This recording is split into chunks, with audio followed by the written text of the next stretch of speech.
Hi అండి. Welcome back to our channel. ఈరోజు మీకు నేను ఒక గొప్ప ప్లేస్‌ని ఎప్పటినుంచో నేను వెళ్ళాలనుకున్న టెంపుల్‌ని చూపించబోతున్నాను. అదే దారిలో ఎన్నో సార్లు వెళ్ళాను నేను ఆ టెంపుల్‌ని చూస్తూ. బట్ అక్కడికి వెళ్ళే వీలు నాకు దొరకలేదు. కానీ మనం అనుకుంటే కదండీ! ఆయన అనుకుంటే కదా మనం వెళ్ళాల్సింది. ఒకరోజు అనుకోకుండా ఆ టెంపుల్‌కెళ్ళాను. వెళ్ళాక తెలిసింది ఇన్ని రోజులు ఈ టెంపుల్ ఎలా మిస్ అయ్యానా అని చెప్పేసి. నాకైతే ట్రెక్కింగ్ చేసిన ఫీలింగే వచ్చిందండి. అంత బావుంది ఆ ప్లేస్. టెంపుల్ అయితే ఎక్కడో కొండల మధ్యలో ఉందండి. ఇక్కడ స్వామివారిని శ్రీ నాగనాథేశ్వర స్వామి అని పిలుస్తారు. అలా ఎందుకు పిలుస్తారో దానికొక చిన్న స్టోరీయే ఉంది. అది తెలుసుకునే ప్రయత్నం మనం చేద్దాం ఈరోజు. కార్‌లో అయినా, బైక్‌లో అయినా మనం వెళ్ళొచ్చండి. ప్రాబ్లమ్ ఏం లేదు. కాకపోతే కొంచెం మెటల్ రోడ్ అంతే. వెళ్ళొచ్చు స్టిల్ ప్రాబ్లమ్ ఏం లేదనమాట. ఆల్మోస్ట్ ఒక 1 కిలోమీటర్ ఉంటదనమాట కొండ ఎక్కడానికి మనకి. ఎక్కగానే మనకొక చిన్న టెంపుల్ లాంటిది కనపడతది. అక్కడ ఏముందని చెప్పేసి నేను ఇంట్రెస్టింగ్‌గా నాకనిపించింది. వెళ్ళాను చూడ్డానికి. బట్ అక్కడ ఏం లేదు. కింద ఒక అండర్ గ్రౌండ్ పాస్ లాగా ఉంది. లోపల ఏదో. బట్ అక్కడ స్టెప్స్ కూడా లేవు లోపల వెళ్ళడానికి.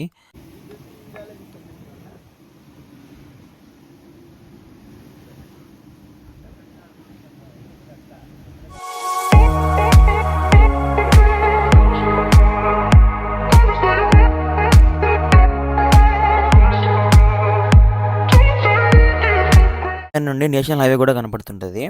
సో, అక్కడ నుండి టెంపుల్‌కి ఒక హాఫ్ కిలోమీటర్ ఉంటదండి. మేము వెళ్ళిన టైంకి అక్కడ ఎవ్వరు లేరు. అయ్యవారు మరి ఇంకొక పర్సన్ ఉన్నాడంతే. ఈ టెంపుల్‌కి క్రౌడ్ కొంచెం తక్కువే అనుకుంటాను. మేబీ ఓన్లీ మండేసే వస్తారు. ఎందుకంటే శివయ్య గదా! అంటే నార్మల్‌గా వచ్చి వెళ్ళిపోవడానికి అంత వీలుగా ఉండదు. ఒక ఇద్దరు ముగ్గురు వస్తే బావుంటది.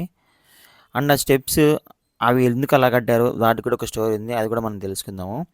ఇకపోతే ఇది మెయిన్ గుడండి.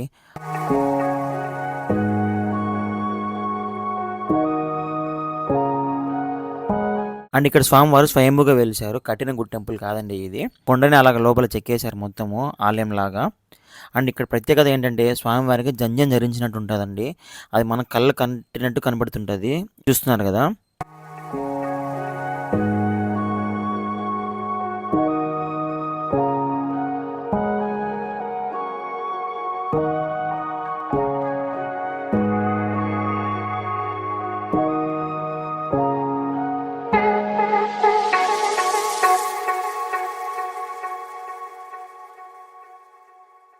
అది గుడి గురించి చెప్తారా? ఇక్కడ ఈయన స్వయం శివుడు. ఓకే. శివలింగం. హ్మ్. ఈయనకు గ్లోబల్ జంజం. ఆహా! ఓకే. తంజమా అండి? ఓకే. జంజం. ఇది గుడి స్వయంభుగా వెలిసింది. కట్టించింది కాదు. ఆహా! పక్కన కుడి పక్కన గంగాదేవి, ఎడమ పక్కన పార్వతీదేవి. హ్మ్. ఇక్కడ. హ్మ్. ఇక్కడి నుంచి పడమటికి ఉంటాడు ఆయన. హ్మ్. పశ్చిమానికి. ఓకే. ఈయన వచ్చేసి ఒక శివరాత్రి రోజు మట్టుకే ఇక్కడ కళ్యాణం. రోజు చేసేదానికి లే. ఓన్లీ శివరాత్రి మాత్రమే. శివరాత్రి రోజే. అంతా అడవినట్టున్నా కదా స్వామి మొత్తము? ఇది మొత్తం కొండ. ఓకే. కిందంతా కొండ. అవునవును. ఇది నల్లమల అడవులు. హ్మ్. ఇది. నల్లమల అడవుల కిందకొస్తదా? ఆ! ఓకే. ఇక్కడి నుంచి నేలమహల్ అని అక్కడ ఉంది ఒకటి హ్మ్. హ్మ్. గుడి. అక్కడ ఆరు బయట ఒక స్తంభం ఉంది. దీపపు స్తంభం. హ్మ్. హ్మ్. అక్కడ అఖండలం రాత్రి 12కి పెడతారు. అది అక్కడికి మగవాళ్ళ వరకే వెళ్ళాలి. ఆడవాళ్ళు వెళ్ళేదానికి లేదు. అది తీసుకుపోయి అఖండలం అక్కడ పెట్టిన తర్వాతనే ఇక్కడ కళ్యాణం మొదలుపెట్టాలి. హ్మ్. అంతవరకు పెట్టేదానికి లేదు. అమ్మవారు ఉత్తరం నుంచి దక్షిణానికి చూస్తూ ఉంటుంది. లక్ష్మీదేవి స్వరూపం. హ్మ్. అక్కడ వచ్చేసి శ్రీచక్రం ఉంది. హ్మ్. అక్కడ. ఆ! ఆ! ఇక్కడ వచ్చేసి కోనేరు ఉంది హ్మ్. పక్కన. హ్మ్. గతంలో అక్క దేవతలు ఇక్కడ స్నానం చేసేవాళ్ళు. ఓకే. గతంలో ఆ తాపలు ఎట్లొచ్చినాయంటే ఏదో పాము ఎట్లొచ్చింది అట్లొచ్చిందని హ్మ్. ఆ పాము రూపంతోనే తాపలు కట్టినారు. ఓకే. స్ట్రెయిట్‌గా ఆ! కట్టారు. ఆ! ఆ! ఆ తాపలు గాని అట్లే ఉన్నాయి. ఆ! అది ఇక్కడ నుంచి. నాగనాథేశ్వర స్వామి అని పేరు కదా ఈయనే. స్వామికి? అంటే ఆ పేరు ఇతను నాగనాథేశ్వరుడు ఎట్లొచ్చిందంటే 7 శిరస్సుల నాగేంద్రుడు స్వామి ఆ! ఈయనకు కాపలా. ఓకే. స్వామివారికి. హ్మ్. ఆ! అందుకు నాగనాథేశ్వర అని వచ్చింది. హ్మ్.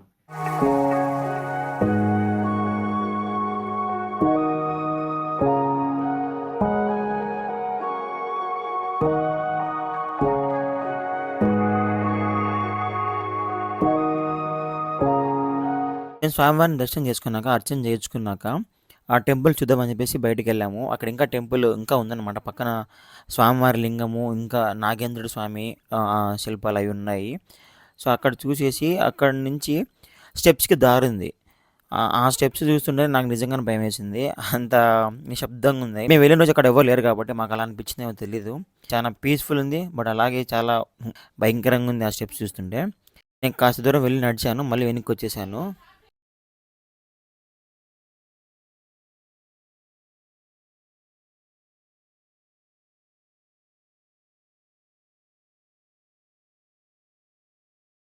అండ్ మీకు ఇంకో విషయం చెప్పాలండి. ఈ టెంపుల్‌కి ఒక కొలను ఉంది. రహస్య కొలను.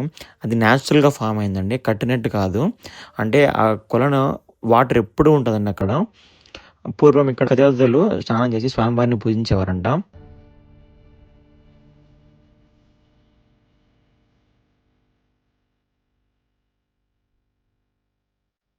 అండ్ ఆ కొలను ఎంత లోతుందో ఏమో ఏం తెలీదు. సో, అందుకని మేమేం రిస్క్ చేయలేదు. జస్ట్ అక్కడ నెత్తిపైన నీళ్ళు చల్లుకొని బయటకొచ్చేసాము. ఇప్పుడు మనం చూసాం కదా కొలను. కొలను మెయిన్ గుడి గర్భగుడి ఉంటది కదా! 2 ఒకే విధంగా ఉంటాయి. అండ్ మీరు ఆ స్టెప్స్ ఆకారం చూస్తున్నారు కదా! ఆ షేప్ ఎలా ఉందో ఒక స్నేక్ లాగా ఉంది కదా! నేను చెప్పాను కదా!